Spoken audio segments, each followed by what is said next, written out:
Okay. Testing. 1, 2, testing. I think the sound is pretty good. If anybody joins me live, let me know how the sound is. Um, I'll wait a couple minutes to see if anybody's going to show up in the next minute or two. If the sound is good, give me a thumbs up in the comments. If you'd like to share where you're listening from, I always love to know who's listening. Or if you're a member of our Let's Crypto program, say hi, let me know. We'll get started here in just a few moments.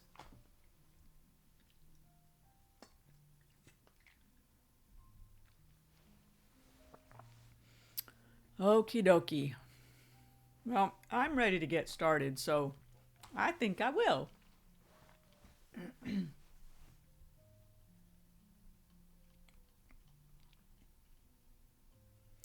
Hello, my Life with Crypto brothers and sisters. Welcome to another Money Monday crypto training. As always, I'm your host, Kelly Sunshall. And today we're going to continue our 4-part series on fundamental analysis with Project Metrics. So let's go ahead and get started. So Project Metrics focuses on the crypto project and the team behind it. Now, the reason we're doing all this talking about fundamental analysis in the first place is this is the kind of stuff you want to do before you decide to put your hard-earned money into an investment within crypto. So Project Metrics focuses on the crypto project and the team behind it. And from a high-level perspective, here are some of the metrics that we should consider. Hey, Mike, nice to have you here as always. The team and so here's the things that some of the things we want to consider with Project Metrics. We want to look at the team and their backgrounds. Is there a detailed white paper? Does their token have a purpose? Who are their competitors? What are the tokenomics of their token? And when doing research, we want to keep track of two things. We want to keep track of red flags and green flags. Red flags are too many red flags mean that you might not want to invest in their token, and green flags are of course are reasons that you might want to invest in the token. So let me see if I have some more detail here. Yeah, we're going to go into detail here about those 5 things that I just listed. So metric number 1 is the team. The development team in charge of the project is who we're interested in. Here are some ideas for researching who the team is. You can Google their name to find out what other projects they've worked on or if they have a good track record. A history of successful projects is a green flag. Do they, I want to skip ahead, but I won't. So a history of successful projects is a green flag. So my thought was, well, what if they won't tell you their name? What if you only have their pseudonym as a name? Well, then you search on the pseudonym, and I'll talk more about that in just a moment. Do they appear to have the skills required to make the current project successful? Now, this might sound obvious, but you would be surprised if it's a scammy project, then the people behind it may not have the skills. Do they hide their identity? So if you can't research their name because they're hiding their identity behind a pseudonym, for me, that's a red flag. Have they been involved with any questionable projects or even scams? Of course, that would also be a red flag. And you'd be amazed at how many people have been involved in questionable projects or downright scams who just go out and create something else with a different name and they continue to operate. It happens more often than I'd like to admit. What does the developer community look like? So what kind of support are outside developers giving their project? How much activity has there been? Now you can usually find this information on GitHub under code commits. And lots of developer participation is a green flag. And you can have lots of developers participating on a project that don't necessarily work directly for the project. They're like contractors for hire. And sometimes people work on projects for nothing, just for the experience. So you can check GitHub. That's the best place I know right now to find how many developers are working on a project. All right, let's go on to metric number 2, the white paper. So a white paper should explain the business, the technology, and the purpose of their application. Oftentimes, the white paper is very technical, and if that's the case, a well-organized project will also include a white paper summary so that non-technical people can understand what they're up to. Now, if they don't have a white paper listed directly on their website, you want to go look for their docs on their homepage. And I want to say that some of the projects that I actually invest in, I haven't found a white paper, and their docs are unfortunately oftentimes missing detail. And so far, if I have enough conviction about the project from getting information from other sources other than the white paper, then I still participate in it. And so far, that hasn't caused me any major damage. But it is best to have a white paper, and it's best if you read it or read the summary of it, or at least read the docs. And usually the summary of the white paper is basically what's in the docs. And you can usually find that on their main website. So the white paper should cover things, or the docs should cover things like what is the purpose of the project, the goals, the technology behind the project. Like that, the technology they're using could be what's making them stand out from other similar projects. Do they have a roadmap for achieving their goals? And what are the tokenomics of their crypto? If their white paper is too fluffy, it may sound more like a sales pitch or a marketing scheme, and that for me would be a red flag. A detailed white paper and docs section on the website are green flags.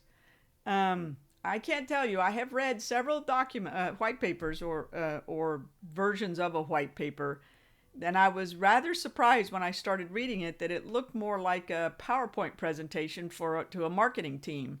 So you don't have to be a genius to recognize that whether a white paper has good technical detail in it, even if you don't understand it all, versus a marketing paper. Marketing papers are red flags. Metric number 3, token utility. So the white paper should describe the project's utility and its new tokens utility. So the project's utility as well as its tokens utility. Irrelevant tokens and a lack of specified use case for the project are red flags. Sometimes projects create tokens and they really don't have any utility. There's no use. There's no use for them because it's not used for gas, it's not used for governance. But there are sometimes exceptions to that rule. And the first thing that comes to my mind is Arbitrum. Arbitrum, of course, is a layer 2 blockchain that uses Ethereum's blockchain in order to settle its transactions. Arbitrum does not have its own token. Well, it does now, but it did not have its own token, and it didn't need its own token because it used Ethereum's gas token of ETH for people to pay gas to do transactions on the Arbitrum blockchain. So they didn't really have a need for one, except that Arbitrum is such a big project and they had such a huge following right from the get-go that the community demanded it. They wanted a way to invest in the project. And so Arbitrum ended up doing a very nice airdrop. I got a very nice airdrop from Arbitrum just because I used the platform and did transactions. So, you know, you can't just take any of these things that I'm telling you today. You can't just take one and say that's going to make or break whether I invest in a project. You just got to take them each and weigh them against each other. So it is important that a token has utility, but the utility may not always be obvious. For example, for Arbitrum, the utility was giving the community a way to support the project. All right, let's keep going. To determine the utility, consider asking yourself these questions. What is the use case for this project? What problem is it trying to solve? What is the purpose of their cryptocurrency? And does the crypto token offer utility to the network, like gas or transaction fees, like I just said? So keep in mind, I'm trying to say that there's two kinds of utility here. I listed them both under the same metric, token utility and the project's utility. So the project is there a use case for the project? And the token utility is, how is it used? Is it used for gas or does it have some other use? You should hopefully find that kind of information in the white paper. So metric number 4 is competitors. The next metric to research is competitors to the project. Once you have some experience researching projects, you'll no doubt start to notice that many of them are copycats. And I used to think that that was a bad thing, and now I kind of recognize that copycatting is like kind of where it's at right now. It's everybody's trying to build the best mousetrap. So copycatting by itself isn't necessarily a red flag, but it would get my attention if I knew that they were copying a project that I already like. Then what would happen is if they're copycatting a project I already like, then they're trying to pull liquidity from one project into their project. If new money isn't coming into crypto, then having too many copycats really dilutes the liquidity for any platform. So then all the platforms have to compete for our money. But let me keep going so I don't digress too far. So sometimes the copycats better solve the underlying problem. And that's another reason to pay attention. Not all copycatting is bad. Sometimes the founders just want to make quick money.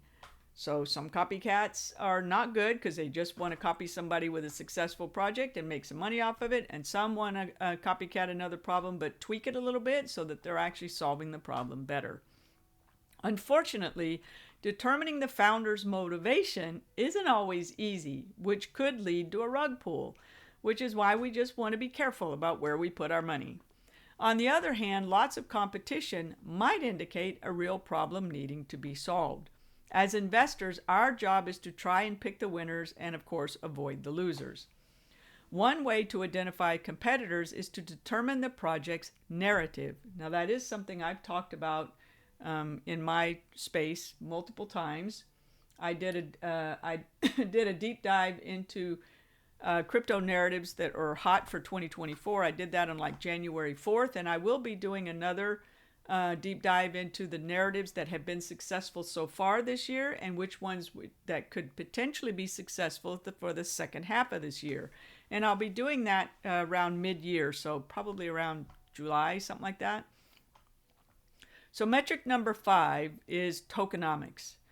Tokenomics is a term that describes a token's economics and the factors that impact a token's use and value. These factors include the token's creation and distribution, the supply and demand, incentive mechanisms, token burn schedules, and many other things. Tokenomics can be a little bit complex, and I like tokenomics because it's, of course, mostly about numbers, and that's where I shine. So let's look at, in general, what are the key components of tokenomics? There are 5 things that are key. We have supply, utility, distribution, security, and demand.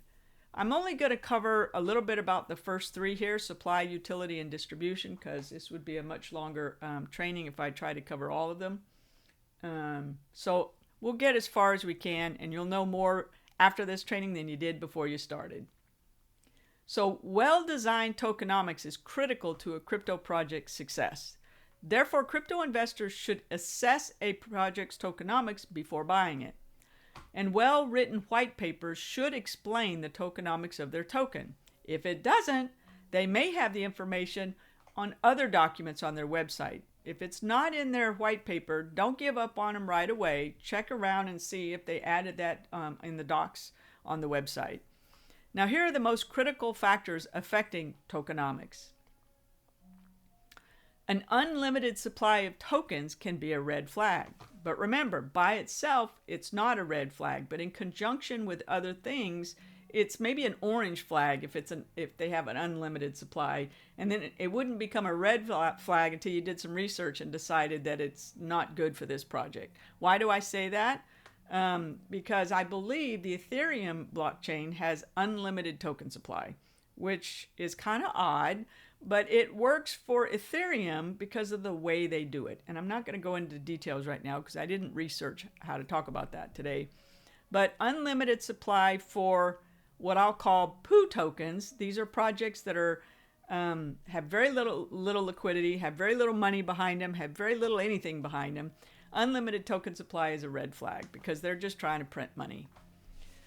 What is the token's total supply? What is the circulating supply? Are more tokens created than burned? And burned just means deleted. And there are mechanisms on many blockchains for burning tokens, and that can be a good thing because removing supply with an increasing demand means the price is likely to keep going up. Is the token inflationary or deflationary? And I can't go into the details of all these, what all these things mean, but you can certainly Google many of these terms. But I'm giving you something to at least think about. So more on tokenomics is token type. Is it a security token or a utility token? No actual utility or purpose for a token is a red flag. And what's the difference between a security token and a utility token? Security tokens are mainly used for raising investment capital and are much more scrutinized by regulators.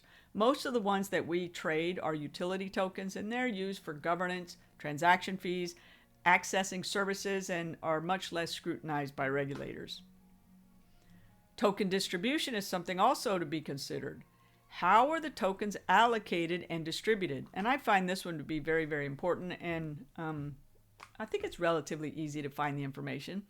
This tells us how many tokens are available to the public for trading and buying and selling, and how many are reserved for the team members, how many are held in treasury, how many are there for the venture capitalists, and how many are for other things. You know, what's the breakdown of all the tokens that they minted?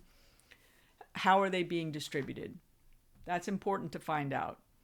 So much of the information on tokenomics can be found on sites like DeFi Llama, Token Terminal, Messari or Messari, however you say it, CoinMarketCap, CoinGecko. There's Nansen. There's a lot of sites. My top ones are probably DeFi Llama, Token Terminal. I used to get inflation information off of Messari, and they may have put that behind a paywall now.